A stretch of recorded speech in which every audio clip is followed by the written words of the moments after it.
experience how to be engaged. And I will follow up to what the Czech speaker of the Czech parliament said. In 1989, I was a high school student during the revolution on the 17th November 89. I will always remember this day. And at that time, of course, everything started with universities. And we in the high school somehow felt, well, yeah, everybody was telling us, you know, like, well, you should not get engaged, you should not go to demonstration, it's dangerous, you should not express your views, you should not be involved at all because you are just too young. And I must say that at the age of 16, you don't like to hear these words. So we in the class mobilized and we were going to demonstrations every day. We organized a school rebellion against some of the teachers who would try to suppress us and who didn't want to have a change. So basically, I would like to say that never accept if somebody tells you are too young or unexperienced or you don't have enough knowledge. You have. And I think that this is extremely important. You understand this in your countries. I wouldn't follow to some of the things which were said by the director of the Eastern Partnership Civil Society Forum. We see not only in the Eastern Partnership countries, but also in the EU, that there is a shrinking space for almost everybody. Because during the COVID, if you had a different view on some of the things, you were not able to say so. If you wanted to challenge some of the decisions of the government or of whomever, you were almost not allowed. And I think this is another issue which we should not accept. We always need to make sure that our words and our stance is heard. And I think it's more important also nowadays for you and your countries.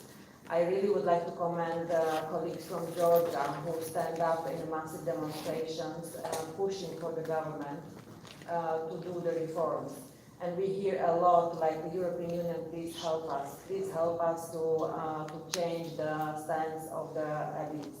But unfortunately, we can help, we can support, but the decision is on you. And I think that if you go to the streets, if you make your voice heard, then your elites need to respect it. And I think that you have now all right to do so, because Georgia is on a good way towards the European Union, and I think that it's important you follow and push your leaders to proceed with the reforms. The same in Armenia. There were many demonstrations. There was a willingness to continue on the reform and democratic path. Please continue. The same goes for Azerbaijani colleagues, for Moldova, who were sheltering the refugees from Ukraine. And last but not least, and I would like to really commend the heroic attitude of young people in Ukraine. And I think that in the end, I must say that the war is something which we have really difficulty to accept. But on the other hand, we see the courage and heroism of Ukrainian people, and this is something which we can learn from them. And I think that this is also something not to forget.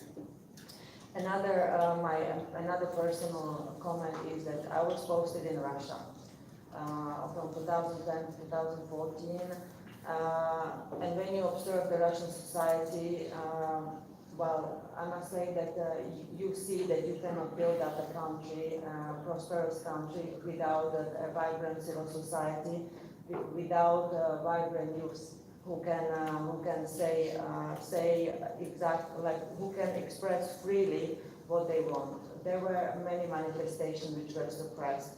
We worked with a number of civil societies who unfortunately do not exist anymore. And this is really a sad story. And I think that Russia's example, very bad example, show us that you should never let go and you should always be present. Make sure that the civil society can work, that you are part of the engagement and participation of in the active participation in the society. We know from Czech Republic that it costs many times. It cost my family, my grandmother. It cost her basically her own career. It cost my father all career, and he was not allowed to do what he wanted to do. My grandmother either. She was kicked out from the school and offered a job of help in the kitchen in the school. You can imagine that this was not exactly what she wanted to do, but she never regretted. She never regretted that she stood up against the Russian occupation in '68. The same for my father.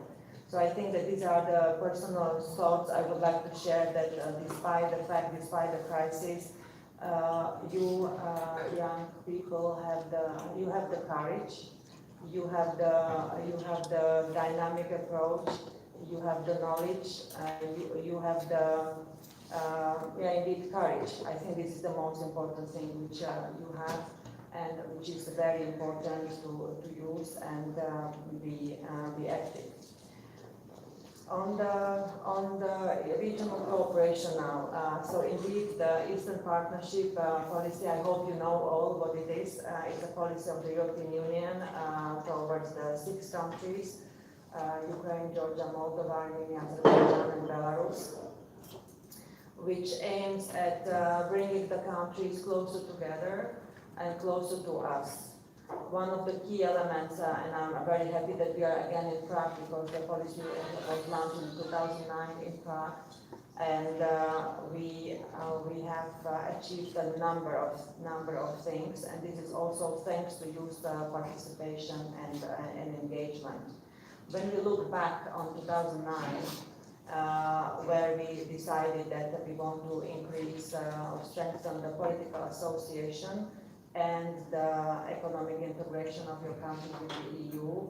At that time, it was sort of like a goal which will definitely take some time, and many, especially in the Big Brother, as we say, Big Brother, never believed we would succeed. But when you look back, we succeeded. Your countries are much closer to the European Union than ever. We also see